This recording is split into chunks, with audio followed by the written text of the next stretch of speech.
Kontan.co.id, Jakarta, permasalahan fintech peer-to-peer P2P. Lending berbasis syariah. PT Dana Syariah Indonesia DSI masih belum terselesaikan sejauh ini. Asal tahu saja, DSI diterpa masalah tertundanya pengembalian dana maupun pembayaran imbal hasil lender. Dalam perkembangan terbarunya, Otoritas Jasa Keuangan OJK kembali mengundang kelompok pemberi dana atau lender Dana Syariah Indonesia untuk membahas perkembangan pengembalian dana para lender yang telah dijanjikan pengurus DSI pada Selasa 30 Desember tahun 2025. Dalam kesempatan itu, Deputi Komisioner Pengawas Perilaku, Pelaku Usaha Jasa Keuangan dan Pelindungan Konsumen OJK, Rizal Ramadhani menyatakan pertemuan yang kedua dengan perwakilan lender DSI merupakan bentuk komitmen OJK sebagai otoritas yang memiliki kewenangan dalam melindungi konsumen sebagai otoritas. Kami harus hadir baik di sisi pelindungan konsumen maupun pengawas sektor jasa keuangan. Untuk urusan dana lender DSI, kami sudah melakukan berbagai hal sesuai kewenangan kami, kata Rizal. Atas dasar pertemuan itu, Paguyuban Lender DSI berharap OJK bisa menunjukkan taringnya untuk menyelesaikan permasalahan. DS1, pengurus Paguyuban Lender DSI, Bayu mengatakan pihaknya juga berharap OJK bisa memberikan komitmennya untuk tetap mengawal kasus sampai tuntas guna memulihkan kepercayaan masyarakat. Harapan lender yang sudah terluka, OJK benar-benar memberikan komitmennya, mengawal dan mengintervensi sesuai porsinya sampai dana kembali 100%. Kami berharap OJK benar-benar menunjukkan taringnya untuk tetap membersamai kami, ungkapnya kepada Kontan, Senin 5/1. Bayu juga berharap Paguyuban Lender DSI bisa bersinergi dengan OJK dalam mengawal kasus dugaan tindakan melawan hukum yang dilakukan oknum DSI.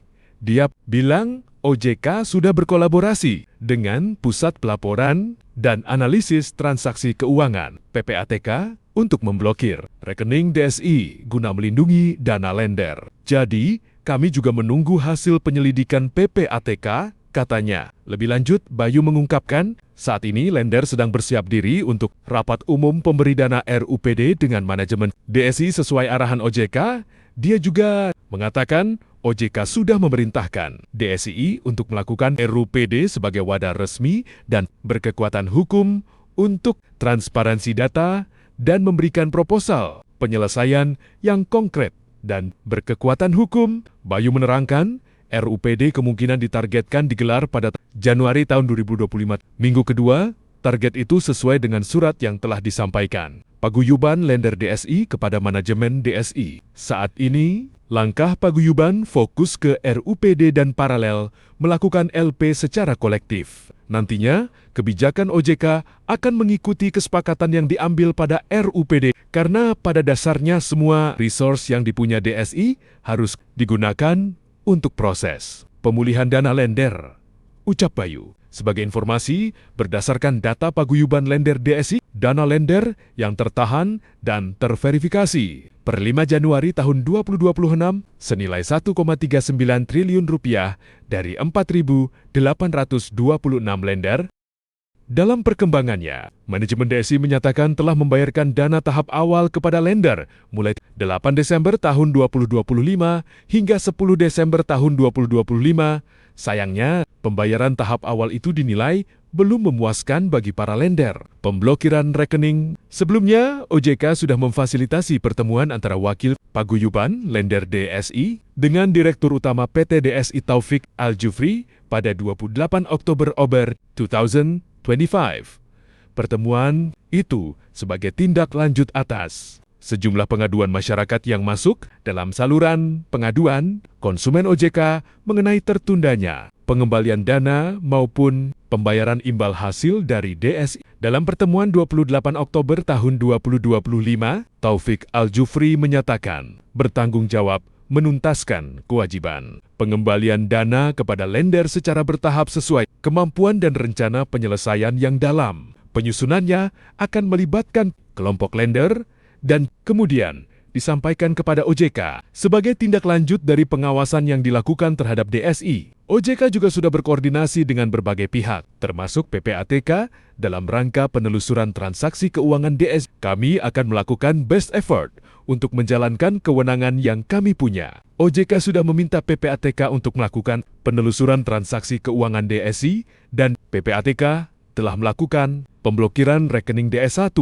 kata Rizal. Di sisi lain, Kepala Biro Humas PPATK Natsir Kongah membenarkan pemblokiran rekening DSI dan menegaskan perkara itu kini ditangani penyidik. Natsir menjelaskan pemblokiran merupakan bagian dari kewenangan PPATK, terutama untuk mencegah kerugian yang lebih besar. Dia bilang PPATK berwenang meminta penyedia jasa keuangan PJK untuk menghentikan sementara seluruh atau sebagian transaksi yang diketahui atau dicurigai merupakan hasil tindak pidana. OJK juga sudah meningkatkan status pengawasan DSI menjadi pengawasan khusus dan melakukan pemeriksaan khusus dalam rangka melacak transaksi yang dilakukan DSI. Dari sisi pengawasan, pada 10 Desember tahun 2025, OJK telah menerbitkan instruksi tertulis kepada direksi, komisaris, DP, dan pemegang saham PT DSI yang isinya meminta melaksanakan seluruh kewajiban terkait penyelesaian dan pengembalian hak lender, serta menyusun rencana aksi dan upaya konkret pengembalian dana lender secara jelas, terukur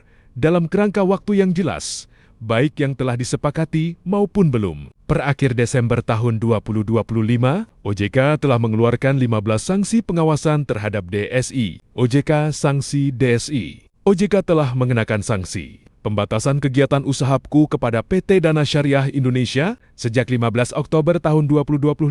Kepala Departemen Literasi, Inklusi Keuangan, dan Komunikasi OJK Ismail Riyadi menerangkan, pengenaan sanksi itu merupakan bentuk pelaksanaan pengawasan tegas OJK agar perusahaan fokus menyelesaikan kewajiban kepada lender dan tidak melakukan kegiatan penyaluran pendanaan baru selama masa pembekuan. Berdasarkan sanksi tersebut, DSI dilarang melakukan penggalangan dana baru dari pemberi dana lender maupun penyaluran pendanaan baru kepada peminjam borrower dalam bentuk apapun, termasuk melalui website, aplikasi, atau media lainnya, ungkap Ismail. DSI juga dilarang melakukan pengalihan, pengaburan, pengurangan nilai, atau pemindahan kepemilikan aset, baik sebagian maupun seluruhnya, kepada pihak lain tanpa persetujuan tertulis dari OJK, kecuali untuk memenuhi kewajiban sesuai ketentuan perundang-undangan. Selain itu, DSI tidak diperkenankan melakukan perubahan susunan direksi, dewan komisaris, dewan pengawas syariah, dan pemegang saham yang telah tercatat dalam data pengawasan OJK, kecuali dalam rangka memperbaiki kinerja, memperkuat permodalan, serta menyelesaikan permasalahan dan kewajiban perusahaan. OJK juga memerintahkan DSI untuk tetap menjalankan operasional perusahaan secara normal, melayani dan menyelesaikan setiap pengaduan